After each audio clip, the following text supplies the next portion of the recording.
प्रमाण पत्र अगर आप बनाना चाहते हैं तो बिहार के अंदर 3 अलग अलग कैटेगरी में बनाए जाते हैं। पहला आपका होता है ब्लॉक लेवल, जिसको हम प्रखंड स्तरीय आवासीय प्रमाण पत्र, जाति प्रमाण पत्र या आय प्रमाण पत्र के नाम से जानते हैं। दूसरा आपका होता है सब डिवीजन यानी अनुमंडलीय स्तरीय प्रमाण पत्र।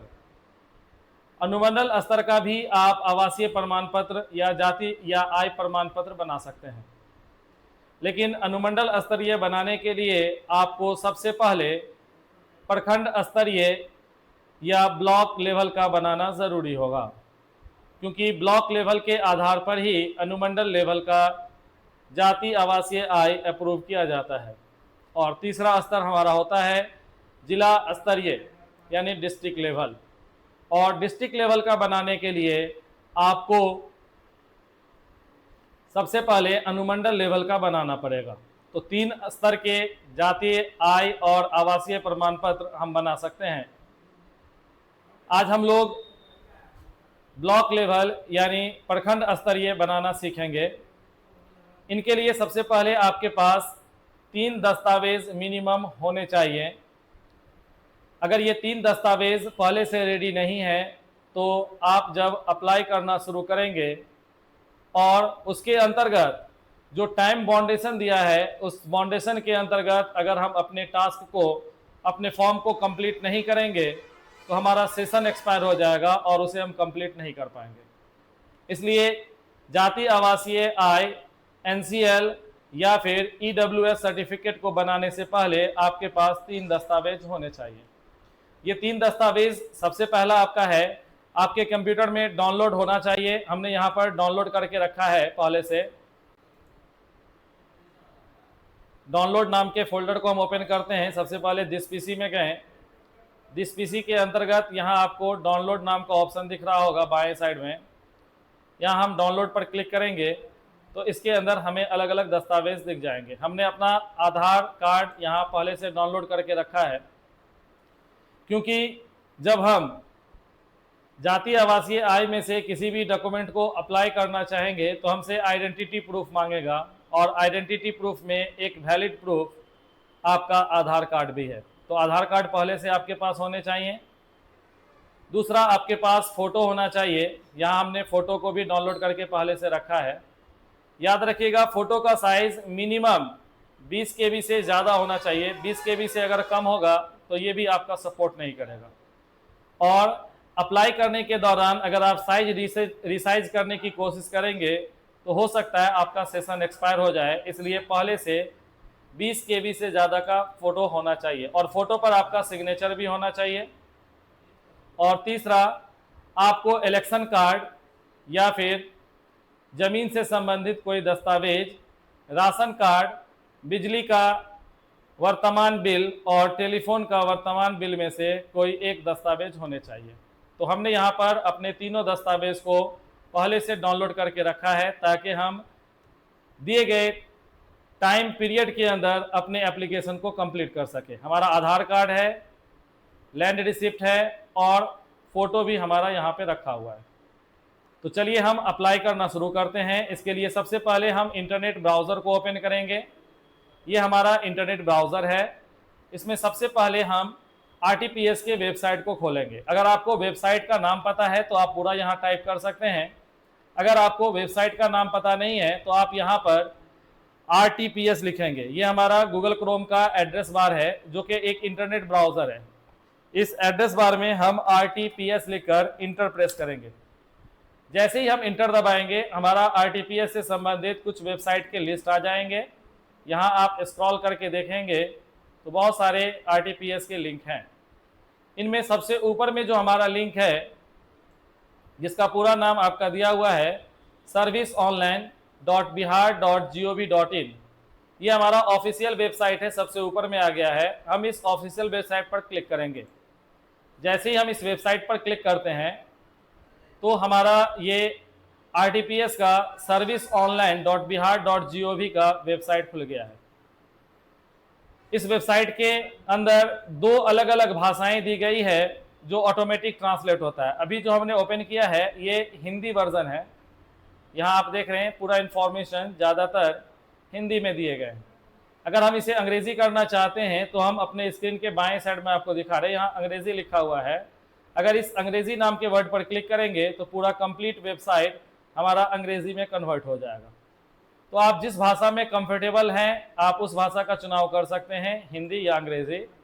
चलिए हम यहाँ पर हिंदी भाषा को सेलेक्ट करते हैं। हिंदी भाषा सेलेक्ट करने के बाद ये आपका वेबसाइट है जो ओपन दिख रहा है। इस वेबसाइट में दो जगह से आप जाति प्रमाण पत्र अप्लाई करने के लिए जा सकते हैं। इंग्लिश के जस्ट नीचे में ऑनलाइन आवेदन दिया हुआ है, इस पर क्लिक करना है। इसके अंदर लोक सेवाएं हैं, इस पे जाएंगे। लोक सेवा के अंतर्गत सामान्य प्रशासन, यहाँ आप देख लीजिए सामान्य प्रशासन विभाग है और इसी के सामने में आपका इसका ऑप्शन खुल रहा है आवासीय प्रमाण पत्र, जाति, आय, एनसीएल के लिए है और ईडब्ल्यूएस के लिए। हम यहाँ जाति प्रमाण पत्र बनाना चाहते हैं तो यहाँ जाति प्रमाण पत्र पर जाएंगे और सामने में तीनों स्तर दिया हुआ है, अंचल स्तर, अनुमंडल स्तर और जिला स्तर। पहले आपको अंचल स्तर पर बनाना है तो आप यहाँ से भी क्लिक करके वेबसाइट पर पहुँच सकते हैं। और दूसरा हमारा है कि इसी के नीचे में आएंगे तो ऑनलाइन आवेदन दे के नीचे में लोक सेवाओं का अधिकार है और इसके अंदर सामान्य प्रशासन विभाग है। सामान्य प्रशासन विभाग को एक्सपेंड करना है। एक्सपेंड करने के बाद ये इंफॉर्मेशन आपको नीचे दिखाई देगा। अब यहाँ पर अगर आप आवासीय बनाना चाहते हैं तो आवासीय और जाति बनाना चाहते हैं तो जाति पर क्लिक करेंगे। हमें जाति बनाना है इसलिए हमने यहाँ पर जाति पर क्लिक किया। अब इसको स्क्रॉल करके नीचे जैसे ही आएंगे तो हमें तीनों स्तर के जाति प्रमाण पत्र दिख रहे हैं, अंचल, अनुमंडल और जिला। हम अंचल स्तर पे बनाना चाहते हैं इसलिए अंचल स्तर को क्लिक करेंगे। जैसे ही हमने अंचल स्तर को क्लिक किया एक नया टैब हमारा ओपन हो चुका है और इसमें आरटीपीएस के सर्विसेज से रिलेटेड फॉर्म आपका ओपन हो चुका है। यहाँ देख रहे हैं फॉर्म पे लिखा हुआ है कि अनुसूचित जाति, अनुसूचित जनजाति, पिछड़ा वर्ग, अत्यंत पिछड़ा वर्ग और गैर आरक्षित वर्ग का जाति प्रमाण पत्र हेतु आवेदन पत्र। जनरल कास्ट के भी सर्टिफिकेट बना सकते हैं, वो अनरिजर्व कैटेगरी का सिलेक्शन करेंगे। बाकी जो कैटेगरीज हैं चाहे वो अनुसूचित जाति का हो, अनुसूचित जनजाति का हो, पिछड़ा वर्ग या अत्यंत पिछड़ा वर्ग, उसके अंदर आ सकते हैं। चलिए हम आवेदन स्टार्ट करते हैं क्योंकि इसमें टाइम बाउंडेशन होता है। सबसे पहले आपको लिंग का सिलेक्शन करना है। अगर मेल है तो मेल देंगे, फीमेल है तो फीमेल और तृतीय लिंग का भी यूज़ कर सकते हैं। हमारा यहाँ पे सिलेक्शन है मेल। दूसरा ऑप्शन है अभिनंदन। आप अपने नाम के शुरू में श्री लगाना चाहते हैं। अगर पुरुष सिलेक्ट करेंगे तो श्री नाम का शब्द आएगा और स्त्री सिलेक्ट करेंगे तो श्रीमती। तो हम यहाँ पर कोई अभिनंदन नहीं देना चाहते तो कोई अभिनंदन नहीं देंगे। इसके बाद एप्लीकेंट का नाम पूछेगा, जो भी आप एप्लीकेंट का नाम रखना चाहते हैं यहाँ पर टाइप कर सकते हैं। हमने यहाँ पर अपना नाम डाला MD इजहार। अंग्रेजी में जैसे ही लिखेंगे हिंदी साइड में अपने आप लिखा जाएगा, लेकिन यहाँ पर हिंदी में कुछ करेक्शन की ज़रूरत है। यहाँ पर मौद इजहार लिखाया है, मोहम्मद लिखना चाहते हैं। तो अगर हिंदी में किसी तरह का करेक्शन की ज़रूरत हो तो हिंदी साइड में क्लिक करके हिंदी उच्चारण में अंग्रेजी में आपको लिखना है। हम शॉर्ट में MO लिखना चाहते हैं इसलिए हम यहाँ पर मोहम्मद के लिए MO लिखेंगे तो मो हो जाएगा। तो MO और डॉट देंगे तो मोहम्मद हमारा हो गया।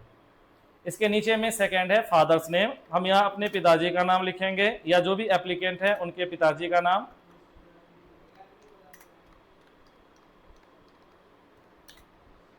अंग्रेजी आपको लिखना है, हिंदी दूसरे साइड में अपने आप हो जाएगा। और हिंदी में अगर करेक्शन की ज़रूरत होगी तो आप क्लिक करके इसे आसानी से करेक्शन कर सकते हैं। तो हम यहाँ पर करेक्शन कर लेते हैं MO, फिर से मोहम्मद के लिए। फिर तीसरा में है मदर्स नेम मांगा जा रहा है। याद रखिएगा जो रेड मार्क किया हुआ है उसमें आपको इंफॉर्मेशन डालना कंपलसरी है।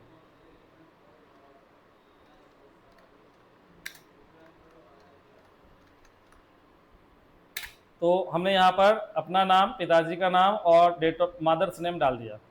अब इसके नीचे आता है हस्बैंड का नेम। अगर कोई गर्ल्स कैंडिडेट है, स्त्री है, शादीशुदा है तो वो अपने हस्बैंड का नाम डाल सकते हैं। यहाँ पे ये ऑप्शनल है, नहीं भी डालेंगे तो हो जाएगा।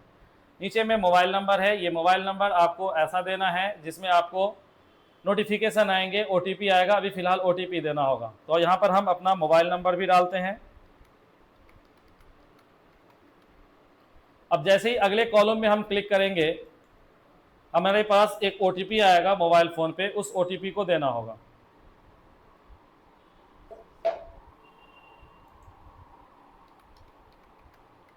यहाँ OTP डालने के बाद हम वैलिडेट करेंगे। अगर OTP हमारा सही होगा तो ये वेरीफाई हो जाएगा, फिर हम ओके करेंगे।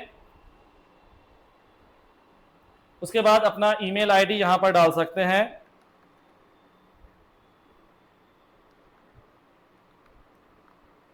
यहाँ पर हमने अपना ईमेल आईडी डाला। मोबाइल नंबर और ईमेल आईडी कम्युनिकेशन के लिए काम करेगा। आपका एप्लीकेशन से रिलेटेड इन्फॉर्मेशन और एप्लीकेशन बनने के बाद उसका नोटिफिकेशन इसी मोबाइल नंबर और ईमेल आईडी पे आएगा। उसके बाद स्टेट का चुनाव करना है। हमने यहाँ अपना स्टेट सेलेक्ट किया, फिर उस स्टेट के अंदर कौन से डिस्ट्रिक्ट से बिलोंग करते हैं, ये सारे डिस्ट्रिक्ट के लिस्ट हैं बिहार के, आप यहाँ से चुन सकते हैं। यहाँ हमारा मधुबनी डिस्ट्रिक्ट है, हमने मधुबनी डाला। फिर अनुमंडल है, सब डिवीज़न, इसमें हमने मधुबनी ही सिलेक्ट किया। जो भी आपका उस डिस्ट्रिक्ट के अंतर्गत अनुमंडल होगा उसका नाम आ जाएगा। फिर आपने प्रखंड का नाम सेलेक्ट करना है। उस अनुमंडल के अंदर जो भी प्रखंड होंगे वो आपको दिखाई देंगे। उसके बाद फिर आपसे पूछा जा रहा है स्थानीय निकाय यानी टाइप ऑफ लोकल बॉडी कौन है। आपका विलेज पंचायत है, म्युनिसिपल कॉरपोरेशन है, म्यूनसिपैलिटी है या फिर टाउन पंचायत है। तो यहाँ पर हम नगर निगम सेलेक्ट करेंगे क्योंकि हमारा नगर निगम के अंतर्गत आता है। और फिर उस नगर निगम में हमारा वार्ड नंबर क्या है वो डालेंगे। उसके बाद फिर यहाँ नगर निगम का ऑप्शन आ जाएगा, वहाँ से हम सेलेक्ट करेंगे अपना नगर निगम। फिर आपको अपना विलेज टाइप करना है। जैसे ही आप स्पेस डालेंगे विलेज का नाम हिंदी में हो जाएगा। फिर पोस्ट ऑफिस डालना है। यहाँ पे याद रखिएगा अगर आप अंग्रेजी में लिखते हैं जो समान तौर से और यहाँ हिंदी उसका गड़बड़ हो जाता है तो हिंदी में प्रोनाउंसिएशन करके देना है। फिर आपको डाकघर के बाद अपना थाना सेलेक्ट करना है। हमने यहाँ पर टाउन थाना सेलेक्ट किया। फिर अपना पिन कोड जो भी आपका है वो पिन कोड डालेंगे। फिर नीचे में आपसे पूछ रहा है कि आपका प्रेजेंट एड्रेस क्या है। अगर आप ऊपर वाले एड्रेस को ही प्रेजेंट एड्रेस बनाना चाहते हैं तो यहाँ पर ऊपर जैसा या सेम एज एबव को टिक करेंगे। इसको टिक करते ही नीचे सारी जानकारी आपकी सेम टू सेम फिल हो जाएगी, दोबारा लिखने की ज़रूरत नहीं होगी। उसके बाद आपसे आवेदन का फोटोग्राफ बोल रहा है, यहाँ से फोटोग्राफ सेलेक्ट करेंगे। जहाँ पे भी आप डाउनलोड करके रखे हैं उस एरिया को जाना है, ठीक है। और यहाँ हमने डाउनलोड में रखा था तो डाउनलोड से अपना फ़ोटो सेलेक्ट करेंगे और फिर ओपन पे क्लिक करेंगे। इससे हमारा ये फ़ोटो अपलोड हो चुका है। फिर नीचे आएंगे, यहाँ पर आपसे पूछ रहा है पेशा। आप अलग अलग इसमें से पेशा चुन सकते हैं। जैसे कोई स्टूडेंट अगर बना रहा है तो स्टूडेंट, अगर कोई गवर्नमेंट सर्विस कर रहे हैं तो गवर्नमेंट सर्विस, कोई प्राइवेट कर रहे हैं, बिजनेस कर रहे हैं, फार्मर है, अन्य है, ठीक है। यहाँ पे हम डाल देते हैं प्राइवेट सर्विस। उसी प्रकार से कैटेगरी आपसे पूछ रहा है कि कौन से कैटेगरी में आते हैं, तो आप अपना कैटेगरी चुन सकते हैं। अत्यंत पिछड़ा वर्ग में आ रहे हैं, पिछड़ा वर्ग में अनुसूचित जाति, अनुसूचित जनजाति या गैर आरक्षित। जो जनरल होंगे वो गैर आरक्षित का सिलेक्शन करेंगे। तो चलिए हम यहाँ पर अत्यंत पिछड़ा वर्ग हम अपना कैटेगरी सेलेक्ट करते हैं। इसके अंतर्गत फिर जाति प्रमाण पत्र के लिए ऑप्शन दिया हुआ है कि आप कौन से जाति में आते हैं। यहाँ से आप अपना जाति सेलेक्ट कर सकते हैं।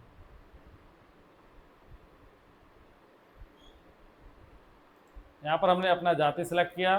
फिर सब जाति आपको नीचे में देगा, उसको भी आप सेलेक्ट कर सकते हैं।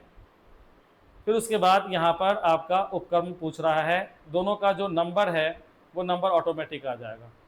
फिर नीचे आपसे जाति प्रमाण पत्र के दस्तावेज के बारे में पूछा जा रहा है कि कौन सा दस्तावेज आप लगाएंगे। और इसमें आप देख रहे हैं कि ज़्यादातर जो है वो ज़मीन से संबंधित ही है, तो यहाँ पर हम अन्य राजस्व दस्तावेज को सिलेक्ट करते हैं। फिर नीचे आने पर आपको एग्रीमेंट दिया हुआ है, स्वर्ण घोषणा पत्र, सेल्फ डिक्लेरेशन का इन्फॉर्मेशन है। नीचे में आपको कोड डालना है। यहाँ पर जो आपको कैप्चा कोड दिख रहा है वो कैप्चा कोड डालना है।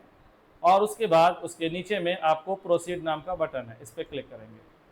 जैसे ही हम प्रोसीड पर क्लिक करते हैं ऑटोमेटिकली नेक्स्ट पे जाएगा। लेकिन इसके लिए ध्यान रखिएगा, सेशन अगर एक्सपायर हो जाएगा तो यहाँ पे आपको इन्फॉर्मेशन नहीं आएगा, सेशन एंड का मैसेज देगा। ये सारा इन्फॉर्मेशन आप वेरीफाई कर सकते हैं। उसके बाद संबंधित डॉक्यूमेंट को अपलोड करने के लिए अटैच एनेक्चर का प्रयोग करेंगे। यहाँ अटैच एनेक्चर दिया हुआ है, इस पर क्लिक करेंगे और फिर यहाँ पर हम दो अलग अलग दस्तावेज अपलोड करेंगे। सबसे पहले है आवेदन का पहचान पत्र यानी आइडेंटिटी प्रूफ, यहाँ हम सेलेक्ट में जाएंगे। अलग अलग दस्तावेज दिए हुए हैं जो वैलिड है, इनमें से कोई भी दस्तावेज आप यूज़ कर सकते हैं। जैसे केंद्र सरकार का कोई पहचान पत्र है जहां सर्विस करते हैं, मनरेगा जॉब कार्ड है, स्मार्ट कार्ड है, पासपोर्ट है, पैन कार्ड है। तो हम यहाँ पर आधार कार्ड चुनते हैं। आधार कार्ड सबके पास होता है, समान तौर से आधार कार्ड ले सकते हैं। फिर यहाँ चूज फाइल पर क्लिक करके आधार कार्ड का फोटो आपको डालना है जो आप पहले से डाउनलोड करके रखे होंगे। फिर उसके बाद राजस्व अभिलेख से रिलेटेड इंफॉर्मेशन पूछ रहा है कि उसका कौन सा दस्तावेज दीजिएगा। हमने अन्य राजस्व अभिलेख किया था और यहाँ पर 2 MB का फाइल मांगता है, मैक्सिमम साइज 2 MB होना चाहिए। फिर यहाँ पर हम चूज करेंगे, JPG मोड में भी हो सकता है, PDF में भी, दोनों आप सेव कर सकते हैं। हमने यहाँ अपना राजस्व अभिलेख को सिलेक्ट किया, उसके बाद सेव एनेक्चर पे क्लिक करेंगे। अगर आपका डॉक्यूमेंट का फॉर्मेट सही होगा तो यहाँ एनेक्चर लिस्ट में वो अपलोडेड दिखाई देंगे, आप यहाँ से क्लिक करके उसको चेक भी कर सकते हैं। फिर उसके बाद नीचे सबमिट नाम के ऑप्शन पर क्लिक करेंगे। जैसे ही सबमिट करेंगे हमारा आवेदन जो है वो अप्लाई हो चुका है। हमें एक एक्नॉलेजमेंट स्लिप भी मिल चुका है जिसमें हमारी जानकारी जो हमने फॉर्म में भरा था वो दिया हुआ है और 10 दिन का हमें टाइम दिया गया है कि 10 दिन के अंदर में आपका ये आवेदन जो है वो बनकर रेडी हो जाएगा और 10 दिन के अंदर में हमारे पास एक कंफर्मेशन मैसेज आएगा अगर बन जाएगा तो, और अगर रिजेक्ट होगा तो भी एक मैसेज आएगा। आप इस एक्नॉलेजमेंट स्लिप को स्टोर करके रख सकते हैं, जिसके लिए अगर आप इसे रखना चाहते हैं तो 2 माध्यम है। एक यहाँ एक्सपोर्ट करिएगा, उससे भी हो जाएगा, या डायरेक्ट प्रिंट करके भी रख सकते हैं। तो हम यहाँ एक्सपोर्ट कर लेते हैं। एक्सपोर्ट जैसे ही हम करेंगे तो ये हमारा फाइल डाउनलोड नाम के अंदर चला डाउनलोड नाम के फोल्डर में जाकर सेव हो जाएगा। चलिए हम इसको चेक कर लेते हैं आया या नहीं। डाउनलोड नाम के फोल्डर में यहाँ पे हमारा इन्फॉर्मेशन आ चुका है। तो आपने देखा कि आज हमने जाति प्रमाण पत्र को कैसे अप्लाई करें उस चीज़ को सीखा, जिसके लिए हमें serviceonline.bihar.gov.in नाम के वेबसाइट पे जाना है।